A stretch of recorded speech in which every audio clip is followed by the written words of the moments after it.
Hello student, live class में आपका स्वागत है। आज मैं पढ़ने वाले हैं फिजिक्स 11th में अध्याय नंबर 4। ठीक है, उसका नाम है द्विमीय गति। ठीक है, द्विमीय गति के बारे में पढ़ने वाले हैं और आज से क्लास स्टार्ट होती है आपकी। इसके पहले वीडियो में मैं आप लोगों को आपको अध्याय 3 को कंप्लीट कर दिया था, जो कि एक विमीय गति होता है। ठीक है, जैसे आपको थोड़ा सा रिकैप कराता हूँ, थोड़ा सा कुछ बातें बताता हूँ आपको एक विमीय गति के बारे में। एक विमीय गति जो होता है वो क्या होती है, किसी जो वस्तु जो है वो सरल रेखा में गति करती है।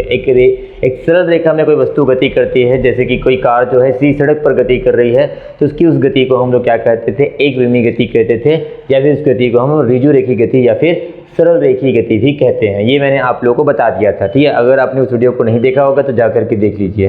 ठीक है, चलिए आज स्टार्ट करते हैं द्विमीय गति को। साथ ही साथ मैं आज आपको बताऊंगा अदिश राशि और सदिश राशि में आपको मैं अंतर बताऊंगा। ठीक है, तो चलिए स्टार्ट करते हैं। ठीक है, देखो द्विमीय गति जिसे हम लोग समतलीय गति भी कहते हैं। पहली बात तो ये आपको बताना चाहिए, समतलीय गति। इसका मतलब ये हुआ कि कोई वस्तु अगर किसी समतल में गति कर रही है, कोई वस्तु अगर समतल में गति कर रही है तो उसकी उस गति को हम लोग द्विमीय गति या समतलीय गति कहते हैं। इसको एक और तरीके से समझाता हूँ आपको।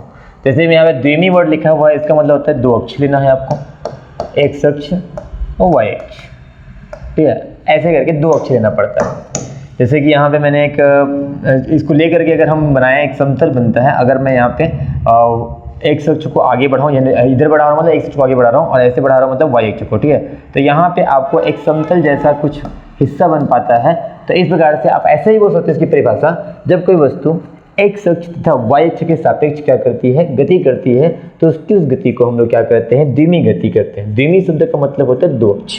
या फिर कोई वस्तु जो है समतल में गति करे तो उस वस्तु की गति को हम लोग समतलीय गति भी कहते हैं, या फिर द्विमीय गति भी कहते हैं। ठीक है, एग्जाम्पल के लिए अगर मैं आपको बताऊं, ठीक है, तो दीवारों पर आपने देखा होगा घरों में छिपकलियाँ गति करती है, या फिर कुछ कीड़े मकोड़े क्या करते हैं, गति करते हैं। ठीक है, तो इस प्रकार से छिपकली की गति हो सकती है,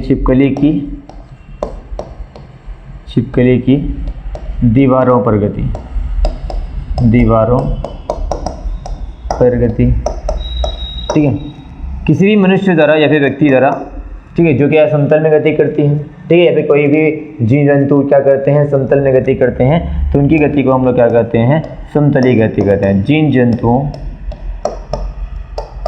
की समतल जमीन पर गति, समतल जमीन पर गति। तो ऐसे करके आप कई एग्जाम्पल लिख सकते हो, इतना काफ़ी है। ठीक है, आपको मैं 2 नंबर का परिभाषा बता दिया है द्विमीय गति क्या होता है। तो ये वाला पार्ट खत्म होता है और हम लोग आते हैं सदिश राशि और अदिश राशि में अंतर। ठीक है, तो मैं इस वाले पार्ट को हटाने वाला हूँ मैं यहाँ से। ठीक है, तो ये हो गया। ठीक है, चलिए स्टार्ट करते हैं सदिश राशि और अदिश राशि में अंतर। ठीक है, सबसे पहले आपका काम ये होता है कि आप एक तरफ सदिश राशि लिखिएगा और दूसरी तरफ आप अदिश राशि लिखिएगा, कुछ इस प्रकार का। ठीक है, और इसके बीच में हम लोग क्या करते हैं, एक छोटा सा मैंने लाइन खींच दिया ताकि मैं क्या कर सकूँ, आपको तुलनात्मक रूप से आपको क्या करूँ, इसके बारे में बता सकूँ और साथ में अंतर हम लोग अच्छे से पढ़ सके। ठीक है, मैं आपको सबसे पहले परिभाषा बताऊंगा कि सदिश राशि क्या होती है, इसकी परिभाषा आपको पूछी जा सकती है। अदिश राशि क्या होती है, इसकी परिभाषा पूछी जा सकती है। ठीक है, इसलिए सबसे पहले हम लोग सदिश राशि समझते हैं। ठीक है, देखो दो चीज़ पर ध्यान दीजिएगा। ठीक है, एक है परिमाण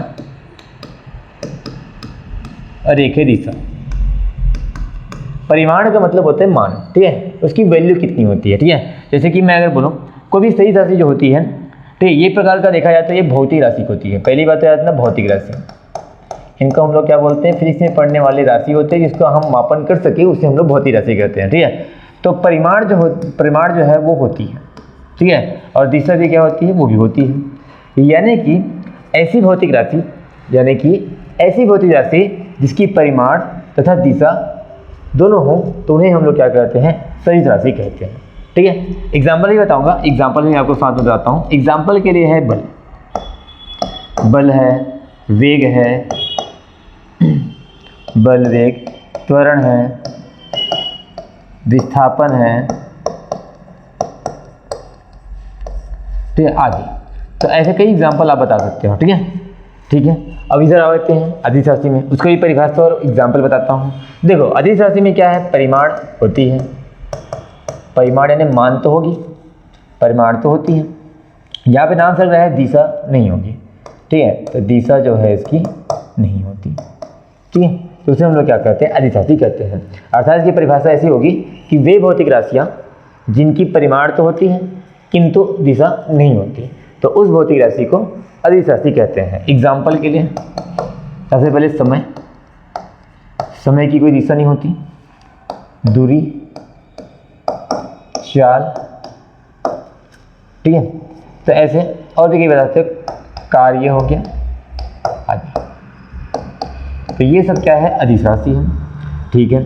अब मैं आपको एक और बातें बताता हूँ, साथ में मैं अंतर भी आपको बता ही रहा हूँ, देख पा रहे होंगे, ठीक है। तो पहला अंतर तो परिभाषा हो गया, दूसरा अंतर एग्जाम्पल हो गया, पहला अंतर इसमें परिभाषा हो गया, दूसरा क्या हो गया, एग्जाम्पल हो गया, ठीक है। अच्छा, तीसरी बात यह है कि जो सदिश राशि होती है उनके लिए एक संकेत आता है, उनको हम लोग तीर के माध्यम से दिखाते हैं, ठीक है। ये क्या है, किरण के माध्यम से दिखाते हैं। जैसे बल, एक सदिश राशि, बल को हम लोग F से निरूपित करते हैं, तो ये हो गया सदिश राशि, ठीक है। वेग को हम लोग V से निरूपित करते हैं, तो ये ऐसे लिखेंगे। त्वरण को एक्सीलरेशन बोलते हैं, A से निरूपित करते हैं, इसलिए इससे निरूपित करेंगे। विस्थापन को डेल्टा x से निरूपित करते हैं, इसको इससे निरूपित करेंगे। तो इस प्रकार से हम लोग क्या करते हैं, सदिश राशि में एक तीर के निशान से क्या करते हैं, ऊपर में दिखाते हैं। तो पढ़ने का तरीका होता है सदिश बल, सदिश वेग, सदिश त्वरण, सदिश विस्थापन, या फिर बल सदिश, वेग सदिश, त्वरण सदिश या विस्थापन सदिश, ऐसे पढ़ते हैं। इधर अगर मैं बात करूँ तो हम लोग इधर कोई एक प्रकार से यहाँ पे जैसे समय की बात करूँ, उसमें ऊपर में हम लोग ऐसे कोई निशान नहीं लगाएंगे, हम लोग किरण का निशान नहीं लगाने वाले। इसको नॉर्मल हम लोग संकेतों द्वारा दिखाएंगे। जैसे कि समय के लिए टी आता है, दूरी के लिए x या फिर d आता है, ये चाल के लिए यहाँ पे s आता है, स्पीड है ना, और कार्य के लिए w आता है, ठीक है। तो इस प्रकार से हम लोग इसमें बिना कोई चिन्हों के द्वारा क्या करते हैं, निरूपित करते हैं, ठीक है। यही बात इतना है।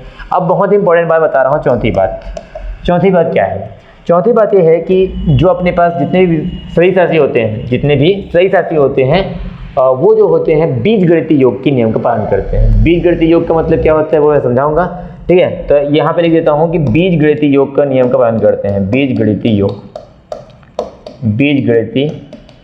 योग का पालन करते हैं कौन, सदिश राशि, ठीक है। और बीजगणितीय योग का पालन नहीं करता वो होता है अपना अदिश राशि, पालन नहीं करते वो होते हैं अदिश राशि। तो ये चौथा अंतर हो गया।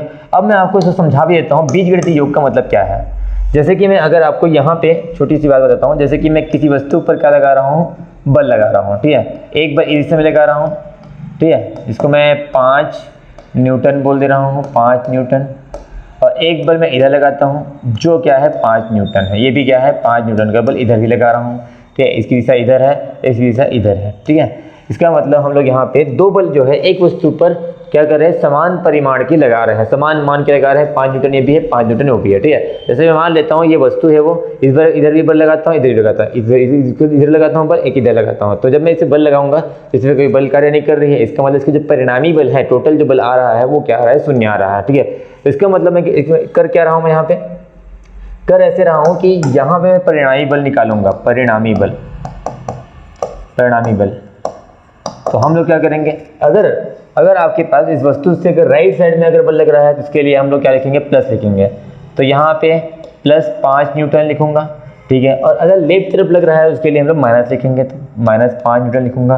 तो ओवरऑल जो बल निकल के आ रहा है परिणामी बल, वो क्या आ रही है, 0 निकल के आ रही है। तो इसको बोलते हैं परिणामी बल। और यहाँ पे आपने देखा होगा प्लस माइनस को भी ध्यान रख के हम लोग क्या करते हैं, परिणामी को निकालते हैं। अर्थात जिसमें हम लोग क्या करते हैं, प्लस माइनस सभी को एक साथ लेकर के अगर हम जोड़ते हैं, ठीक है, तीसरा समेत है ना, तो हम इसको क्या कहते हैं भैया, कि ये मानते हैं कि यह जो है वो बीजगणितीय योग के नियम का पालन करता है। जबकि यहाँ पे अपने पास कोई बीजगणितीय योग का नियम का पालन नहीं होता। जैसे एग्जाम्पल बता रहा हूँ, मान लो एक वस्तु है ए, ठीक है, वो वस्तु जो है इधर जाती है 5 किलोमीटर, ठीक है, और फिर यहाँ पे मान लो बी बिंदु पर पहुँच जाती है, फिर वापस वो क्या होती है, अपनी जगह पर आ जाती है। तो यहाँ पे मान लो 5 किलोमीटर चली जाती है। तो अगर मैं बोलूँ कि एक इधर जा रही है और एक इधर जा रही है, तो अगर मैं डायरेक्शन के देखूँ, दिशा को देखूँ, तो अगर दिशा की जैसे बात करा जाए तो इधर धनात्मक दिशा हो गया, तो इधर ऋणात्मक दिशा होना चाहिए, ऐसा लग रहा होगा। लेकिन ऐसा नहीं है, क्यों, क्योंकि दूरी है और दूरी को हम ऋणात्मक कहीं मानते नहीं हैं, यानी इधर वापस आने वाले को भी हम लोग करेंगे धनात्मक करेंगे। इस प्रकार से यहाँ पे जो कुल दूरी निकल के आएगी, कुल दूरी, इसके लिए हम लोग परिणामी शब्द का उपयोग नहीं करते। याद रखना, सदिश राशियों के लिए परिणामी शब्द का यूज करते हैं और अदिश राशियों के लिए कुल वर्ड का यूज करते हैं। इस प्रकार से कुल दूरी जो निकल के आएगी वो 10 किलोमीटर आएगी। आप ऐसा नहीं बोलोगे कि आपने 5 मिनट चला फिर वापस आ गया तो हम कुछ भी नहीं चले, यहाँ पे 0 नहीं आएगी, जबकि यहाँ पे 0 आ रही है। इसका मतलब आप समझ सकते हो कि यहाँ पे बीजगणितीय योग का नियम का पालन नहीं हो रहा है, यानी प्लस माइनस का एडिशन नहीं हो रहा है, जोड़ना नहीं हो रहा है। तो इस प्रकार से आप समझ सकते हैं कि जितनी भी अदिश राशि होते हैं वो क्या करते हैं, बीजगणितीय योग के नियम का पालन नहीं करता, जबकि शेष राशि जो होते हैं वो बीजगणितीय योग के नियम का पालन करते हैं। ठीक है, तो इस प्रकार से हम क्या कर बता दिए भैया, सदिश राशि और अदिश राशि में हमने अंतर अच्छे से समझ लिया है। अगर आपको यह वीडियो समझ में नहीं आया होगा तो आप इस वीडियो को रिवाइंड करके देख लीजिए। अगले वीडियो का इंतजार कीजिए। धन्यवाद।